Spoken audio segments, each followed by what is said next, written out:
الجلفة ماذا كان يقول؟ الجلفة أصحاب سكان الجلفة الناس عايشين في ضيق من العيش، ناس كرماء وناس بتاع كرامة في ضيق من العيش، ويروح الجلفة ويقول لهم هاو جانا كيري جانا كيري، وكيري استعرف باللي عندنا الديمقراطية ومن بعد ايش قال؟ والدولة ما تحركوهاش، الدولة قوية وعندها جيش قوي وشرطة قوية ودرك قوي وحماية مدنية. سمعتوه ولا ما سمعتوه؟ هذا يحب يدير حرب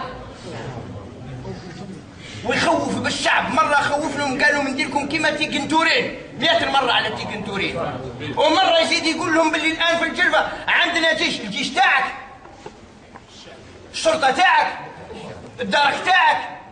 معنى ذلك ما دام كيري جانا واستقبلوا الرئيس سمعت واعطانا الفوفير تحت الطاولة والله غير نكراسيكم. هذا هو معناها على ناس. ولا راني غلط؟ استغفر الله. معناها الآن راهي أمريكا معنا، أمريكا معنا.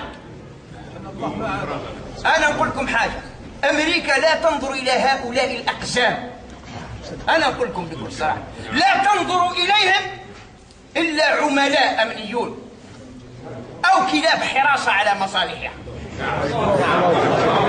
هذا هو، لا تنظر إليهم أكثر من هذا.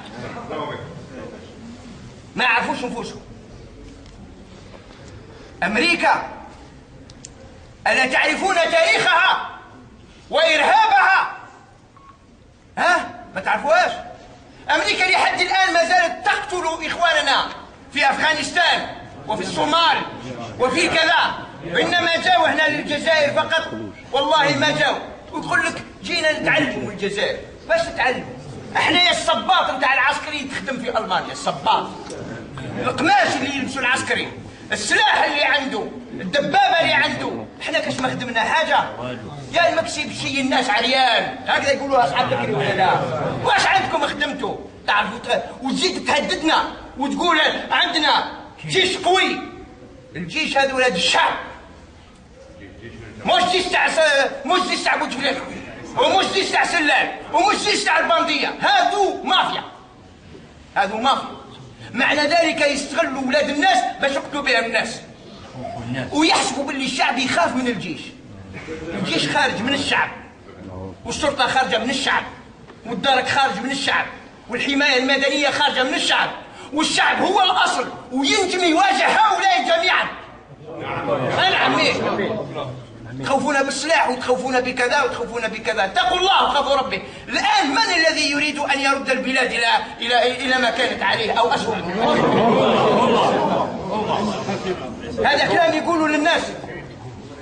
كان رحت الجلفة قلت لهم كيفاش نحافظ لكم على الكباش، السلالة المخيرة في العالم بأكمله، نحيكم هذه نحيكم هذه، ندير لكم السكنة، ندير لكم كذا، نعمل لكم كذا. نعم.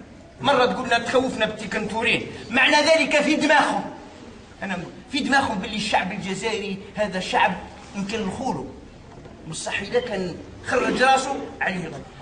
هذا المرة لما رحت السفارة الأمريكية، لما رحت السفارة الأمريكية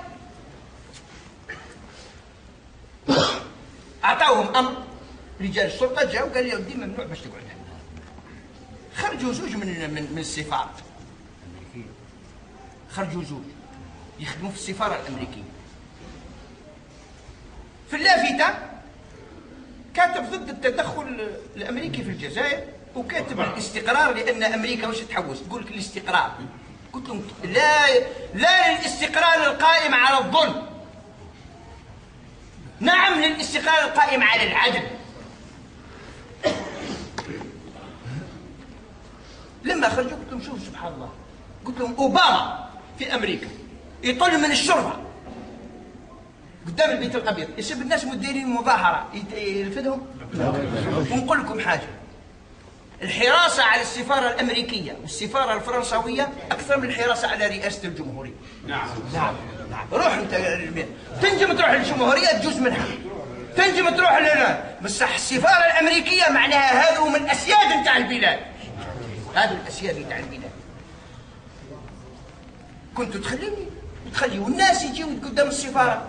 حنا نعبروا، ما رفدنا سلاح، ما رفدنا قوه، ما حتى شيء. حبينا نعبروا ضد هذا كيري. هاي الان في سوريا، ماذا فعلت امريكا في سوريا؟ ماذا فعلت امريكا في العالم؟ اذا هذا الناس عم بالهم كي جاهم كيري وتشجع، يتشجع شغل نفخوا فيه يرد نشفوه، ولا السكر نتاعو قريب الكمبريسور. قاعد الماركتينغ نتاعو، شوفوا الصوره تاعو كذا يتكلم جانا كيري. يا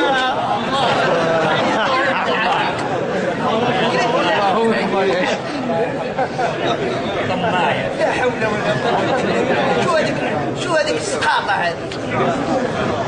هي الوزير تاع هذا المشكل كان كيري وقال لنا ما قال لكم والو. انا نقول لكم كيري وامريكا واوباما الحكومات الاستبدادية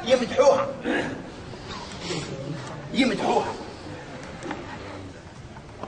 انتم عبارة عن عملاء امنيون. ووزير الخارجية تاع الجزائر يقول احنا يا ما نبعثوش الجيش كتائب تحارب في الدول الاخرين، بصح رانا نكونوا ورانا نربيو ورانا نمدوا المعلومات. معنا بياعين انتم. حرك امريكا اللي عندها ارهاب تحارب وحدها. انا والله ما نعاونها. صار لو كان هاي تصوروا لو كان انا مثلا كتبت انا رساله وقلت لامريكا مثلا رانا حاولنا الانتخابات وكذا، وش يقولوا لي؟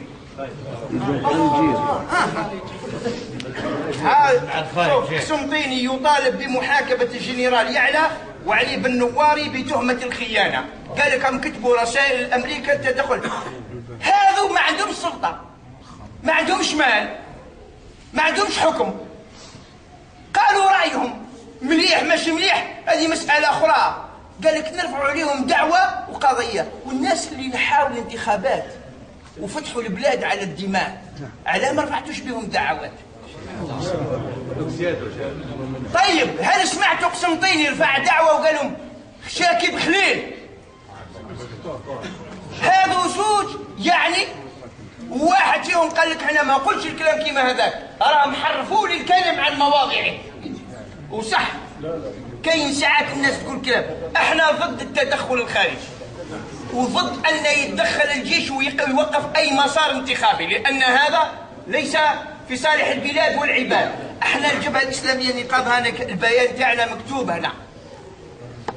هذا مش الشيخ عباسي وقعوا لأنه رئيس الجبهة الإسلامية للإنقاذ، أحب من أحب وكره من كره. ما نديرش. هنا كتبت أنا في هذاك الوقت الزروال على المسلمين وقيادتهم الفكرية والدعوية والسياسية، اسمع مليح، أن يطالبوا بحقهم في ممارسة العمل الدعوي أو الإعلامي أو السياسي. نطالبوا بحقنا ولا لا؟ طيب، فإذا منحوا ذلك الحق فبها ونعمت، وليباشروا نشاطهم بكل جد ونشاط ومسؤولية. ولهم في رسول الله صلى الله عليه وسلم أسوة حسنة الذي يطلب من بعض الكفار الحماية والنصرة لتبليغ رسالة الإسلام. احنا نروحوا للدولة ونقول أعطينا حقنا في العالم قوي، والشرطة قوية، والدرك قوي، وحماية مدنية. ما دخل هؤلاء؟ لا جبتهم. حبيت تقول باللي هذا المسألة الأجهزة الأمنية هذا المرة لو كان تحبوا ديروا حاجة والله تتمرد عليكم. آمين آمين آمين. صار حبيتوا تخطفوا الأجهزة الأمنية اللي هي من الشعب وتردوها ملك لعصابة. هذه تاع الشعب، الجيش للشعب والشرطة للشعب والدرك للشعب والحماية للشعب. كيف تهدد بها الشعب الجزائري؟ هذا أولاد الشعب الجزائري. باش تبقى أنت يا سلال وهذه المجموعة تبقوا فيها بالساعة وتستعينوا بكيري. كيري والله ما يسلككم لا أمام لا في الدنيا ولا في الآخرة. آمين آمين.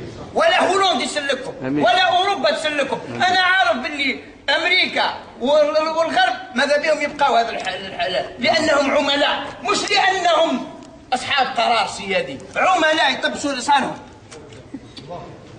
نعم، جا كيري الطرقان كلها ولات تواسعه. هيا قول لهم الان انتم ما تستحقوش ينحيوا البراشات.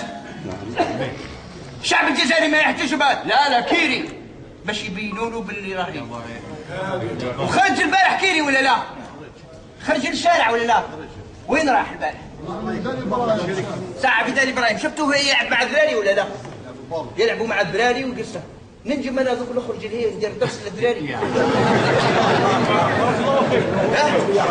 ياك انا جزائري سيدي، خلوني نهضر معكم. كيري خلقوا الطرقال كلها وجابوا اكبر الحراس، صح ولا لا؟ اكبر الحراس بالاجهزه باش يحميوها. وحنا لو كان نجيو نخرجوا الان هاكم شفتوا واش جابوا. انا وتحسنا هاكم شفتوا واش جابوا. راك على حق يا شيخ. اسمع، راك على حق. هذا الان كيري يجي لهنا الجزائر ويتكلم ويدير صله بالناس ويقول رايه، لكن احنا لا يحق لنا ان احزاب معتمده. والله ما تنجم تتكلم. احزاب معتمده. بعض الناس يقول لك الجبهه الاسلاميه متفرقه. انا اعطيكم مثال. حزب جبهه التحرير شحال فيه من فرقه؟ احزاب اسلاميه وديمقراطيه وكذا شحال؟ هاي معتمده، عندهم وزراء وعندهم في البلديات وعندهم في المجلس التشريعي ومختلفين ولا لا؟ تقول لي انت الجبهه الاسلاميه الانقاذ، ها تعطينا كل عندنا اعتماد